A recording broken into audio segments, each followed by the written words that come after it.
សួស្តីបងប្អូនថ្នាក់ទី12ទាំងអស់គ្នាថ្ងៃនេះខ្ញុំសូមលើកយកមេរៀនមួយគឺជាមេរៀន limit ត្រីកោណមៀតណាបាទអញ្ចឹងនៅក្នុងមេរៀន limit ត្រីកោណមៀតនេះគឺជាមេរៀនមួយដែល limit ហ្នឹងគឺអត់ដូចជាមួយនឹងមេរៀន limit នៅក្នុងទម្រង់សនិទានហើយនិងអសនិទានទេបាទគឺយើងត្រូវចងចាំរូបមន្តណាបាទចងចាំរូបមន្តអញ្ចឹងនាំគ្នាមកមើលចំណាំមុនគេសិនណាបាទអញ្ចឹងចំណាំអ្នកនាងនាំគ្នាមកមើលរូបខាងស្ដាំបន្តិចបាទកន្លែងចំណាំហ្នឹងគឺខ្ញុំមានរង្វង់នេះគេហៅថារង្វង់ត្រីកោណមៀតអញ្ចឹងរង្វង់ត្រីកោណមៀតគឺវាមានអបាទអនេះគេហៅថាជាអកោសណាបាទហើយគោល100នៅចំកន្លែងនេះបាទមួយនេះគឺជាអស៊ីនបាទគោល100នៅចំកន្លែងនេះកន្លែងគោល100គឺជាលេខ0ណាព្រួញទៅខាងណាខាងនឹងវិជ្ជមានបាទអបឆរនេះគឺជាអបាទអតង់ឲ្យព្រួញឡើងលើគោល100មានចំកន្លែងនេះទេគោល100វាណាហើយអមួយនេះគេហៅអកោតង់បាទកោតង់គឺព្រួញទៅខាងស្ដាំគោល100វានៅចំកន្លែងនេះណាចំមុំ90ហ្នឹងបាទតោះអញ្ចឹងយើងមកមើលទៅលើតម្លៃស៊ីន0បាទអញ្ចឹងមុំ0នេះគឺជាមុំ0ប៉ុន្តែគោលដៅគេចង់ចំណល់មុំ0ហ្នឹងទៅលើអស៊ីនអញ្ចឹងអស៊ីនហ្នឹងគឺថាវាចំលេខ0ណាអញ្ចឹងបានជាស៊ីន0គឺចេញលេខ0មួយទៀតគឺកុស0បាទកុស0គឺអត់មានចំណោលទេគឺដោយសារមុំ0ហ្នឹងនៅចំលើអកុសតែម្ដងគឺចំតម្លៃលេខ1លេខ1ហ្នឹងគឺជាលេខ1របស់កុសណាបាទអញ្ចឹងបានជាកុស0ស្មើ1ចុះតង់0បាទនៅក្នុងតង់0នេះយើងត្រូវដឹងថាតង់0គោល100របស់0គឺចំកន្លែងនេះប៉ុន្តែមុំ0នៅចំកន្លែងហ្នឹងដែរតែម្ដងណាអញ្ចឹងមុំ0តង់0នោះគឺចំគោល100របស់អតង់តែម្ដងគឺលេខ0ដល់ពេលកោតង់0កោតង់វាស្របអញ្ចេះបាទហើយមុំ0គឺមុំដែលវាមានទិសដៅវាចំណោមអត់ការទេស្របទៅរហូតណាអញ្ចឹងស្របគ្នាគឺស្មើអណន្តបាទដូចគ្នាដែរនាំគ្នាមកមើលទៅលើស៊ីនផៃលើ2វិញបាទផៃលើ2ចំកន្លែងនេះណាអញ្ចឹងស៊ីនផៃលើ2គឺតម្លៃហ្នឹងគឺចំនៅលើអស៊ីនតែម្ដងគឺចំលេខ1មួយទៀតគឺកុសផៃលើ2កុសផៃលើ2បើនេះទម្លាក់ចំណោលចំមកក្រោមមកគឺចំមុំ0ណាមុំ0ហ្នឹងគឺនៅលើអកុសឯណាតោះនេះបាទ0នេះបាទអញ្ចឹងតម្លៃ0ហ្នឹងគឺនៅលើអកុសណាអញ្ចឹងបានជាកុសផៃលើ2ឃើញ0ដល់ពេលតាំងផៃលើ2តាំងវាស្របបាទស្របគឺចេញអណន្តបាទដល់ពេលកោតាំងនេះមុំផៃលើ2កោតាំងផៃលើ2តម្លៃកោតាំងវាទៅស្ដាំបាទអញ្ចឹងវាដូចវាចំគោល100វាគោល100វាគឺចំកន្លែងហ្នឹងណាអញ្ចឹងខ្ញុំបញ្ជាក់ឲ្យ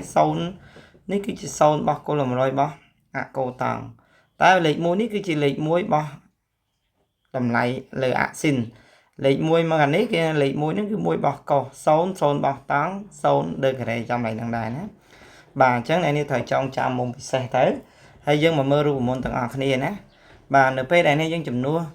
0ចូលរូបមន្តទី1បាទគឺស៊ីន0គឺ0ណានេះ0អញ្ចឹង0លើ0រៀងរបស់វាគឺរៀង0លើ0ប៉ុន្តែតម្លៃ limit វាហ្នឹងគឺចេញលេខ1ណាខ្ញុំអត់បានបកស្រាយ limit ទេប៉ុន្តែយើងត្រូវចងចាំណាបាទត្រូវចងចាំអញ្ចឹង limit ហ្នឹងគឺស្មើនឹងលេខ1ដូចគ្នាដែរ x កន្ល0តង់ x លើ x តម្លៃវាចេញលេខ1ដូចគ្នាlimit x កន្ល0 1ដកកុស x លើ x អាហ្នឹងគឺចេញមកលេខ0បាទអញ្ចឹងរូបមន្តនៅក្នុងត្រីកោណវាហ្នឹងគឺ limit ត្រីកោណវាមានតែ3ហ្នឹងទេបាទអញ្ចឹងជាលក្ខណៈទូទៅហ្មងបាទគឺនៅពេលដែលយើងមាននេះខ្ញុំដាក់រូបបេះដូងតែម្ដងតែបាទស៊ីននៃមុំស្អីលើស្អីអាហ្នឹងគឺចេញមកលេខ1តង់មុំស្អីលើស្អីក៏ចេញលេខ1ដែរមានន័យថាបាទហ្នឹង ax អាក្រោមនេះ ax ដែរគឺលេខ1ណាបាទតង់ក៏ដូចគ្នាដែរ1ដកកុសលើអាហ្នឹងគឺចេញលេខ0ណាបាទអញ្ចឹងយើងត្រូវចងចាំរូបមន្តខាងលើហ្នឹងដើម្បីមកគណនា limit ទាំងអស់គ្នាណាបាទអញ្ចឹងយើងនាំនេះមកមើលទៅលើ limit ម្ដង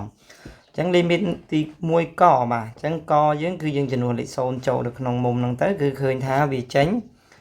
ស៊ីន0បាទលើ0ណាបាទអញ្ចឹងរៀងរបស់វាគឺ0លើ0អញ្ចឹងនាំគ្នាតម្រូវតាមហាងឆេងមុំវាគឺ7លើ2អញ្ចឹងនេះយើងដាក់មកគឺកន្លែងហ្នឹងគឺយើងដាក់ឲ្យស្រេទៅត្រូវតែម្ដងណាគឺ7លើ2អញ្ចឹងនេះយើងថែមលេខហ្នឹងដាក់7លើ2តែម្ដងហើយដាក់ x មកអញ្ចឹងយើងត្រូវគុណនឹង7លើ2វិញតោះនេះបាទអញ្ចឹងពេលដែលនេះយើងគុណហ្នឹងគឺយើងគុណតម្រូវអញ្ចឹងតែម្ដងណា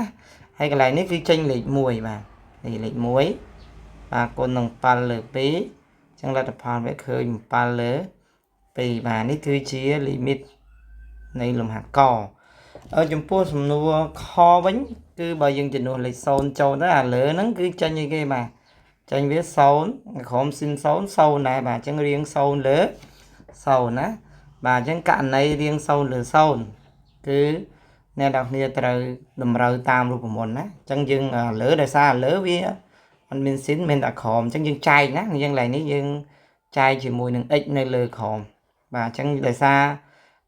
x ស៊ីនហ្នឹងយើងសន្មតថា degree ទី1ណាអញ្ចឹងនេះយើងអាចចងចាំបន្តិចខ្ញុំណែនាំបន្តិចណាបើឧទាហរណ៍យើងមានស៊ីន x អញ្ចឹងគឺយើងបដូរនឹង degree ទី1បាទបើស៊ីន x ការ៉េបាទមានន័យថាដូចនឹង x ការ៉េដូចគ្នាដែរតង់បាទតង់ x គឺដូចនឹងតង់ x ដូចនឹង x ណាបាទអញ្ចឹងយើងត្រូវចងចាំ degree របស់វាទៅសំណុកយើងចែក degree ទី2លើក្រោមយើងចែកនឹង x ការ៉េលើក្រោមមកណាបាទអញ្ចឹងកន្លែងនេះយើងចែកនឹង x លើក្រោមមកខាងនេះដូចគ្នាដែរតែជាស៊ីននៃមុំ7លើ3ហើយយើងចែកនឹង x ដែរបាទអញ្ចឹងលើនៅសល់លេខ3ខាងក្រោមគឺនៅសល់ដដែលប៉ុន្តែនេះយើងត្រូវតម្រូវវាឲ្យហើយណាគឺយើងតម្រូវតាមហាងឆេងមុំវាគឺ7លើ3អញ្ចឹងខ្ញុំគុណថែម7លើ3កន្លែងនេះណាខ្ញុំគុណថែម7លើ3អញ្ចឹងកន្លែងហ្នឹងគឺយើងត្រូវគុណនឹង7លើ3គឺចែកនឹង7លើ3នៅចង់ឲ្យយើងគុណនៅភាគបាយហ្មងពេលយកយើងត្រូវគុណនឹងប៉ុណ្ណឹងដែរណាអញ្ចឹងលទ្ធផលវាឃើញ3ចែកនឹង1គុណនឹង7លើ3បាទហើយអ្នកនរគ្នានាំនេះគុណចម្រាស់ទៅគឺ3គុណនឹង3លើបាទ7អញ្ចឹងលទ្ធផលវាឃើញ9លើបាទ7នេះគឺជា limit នៃលំហាត់បាទលំហាត់ខណាអញ្ចឹងយើងនាំនេះមកមើលលំហាត់ខលំហាត់កមួយទៀតចំពោះលំហាត់កក៏យើងចំនួនទៅឃើញរៀងរបស់វារៀង0លើ0ព្រោះស៊ីន0 0ណាបាទយើងតម្រូវរូបមន្តខាងលើអញ្ចឹងរូបមន្តខាងលើគឺជារូបមន្តដែលមានស៊ីន x លើ x អញ្ចឹងត្រូវការ x ណាហើយដោយសារស៊ីនហ្នឹង degree ទី1អញ្ចឹងយើងចែក x ណាអញ្ចឹងកន្លែងនេះគឺស៊ីននៃមុំ 3x បាទលើ2អញ្ចឹងត្រូវចែកនឹង x បាទអាក្រមដូចគ្នាដែរគឺស៊ីននៃមុំ 2x លើ5បាទអញ្ចឹងអ្នកនរគ្នាត្រូវចែកនឹង x ដែរបាទហើយពេលដែលយើងចែកហ្នឹងគឺសុំតម្រូវនៅក្បែរហ្នឹងតែម្ដងណាបាទចែកឲ្យយើងតម្រូវនៅក្បែរហ្នឹងតែម្ដងលឿនណាអញ្ចឹងអាលើដោយសារហាងឆេងមុំវាគឺ3លើ2អញ្ចឹងកន្លែងនេះយើងត្រូវគុណ3ភាគ2អានេះហាងឆេងវា2ភាគ5អញ្ចឹងយើងត្រូវគុណ2ភាគ5នៅក្បែរហ្នឹងវិញអញ្ចឹងលទ្ធផលវាគឺស្មើនឹង1គុណនឹង3ភាគ2បាទចែកជាមួយនឹង1គុណនឹង2ភាគ5បាទអញ្ចឹងស្មើ3ភាគ2គុណនឹង5ភាគ2អញ្ចឹងលទ្ធផលវាឃើញ15ភាគ4បាទនេះគឺជា limit សំណួរកណាបាទចំពោះសំណួរខមួយទៀតគឺអ្នកនាងមើលខអញ្ចឹងចំពោះលំហាត់ខនេះគឺឥឡូវ degree ទី2អាក្រុម degree ទី2អញ្ចឹងអ្នកនរគ្នាចែកនឹង x ការ៉េណាបាទអញ្ចឹងយើងដាក់មកគឺតង់ការ៉េ 3x នោះនេះចែកជាមួយនឹង x ការ៉េអញ្ចឹងអាខាងក្រោមហ្នឹងក៏អ្នកនរគ្នាត្រូវចែកជាមួយនឹង x ការ៉េដូចគ្នាណាបាទអញ្ចឹង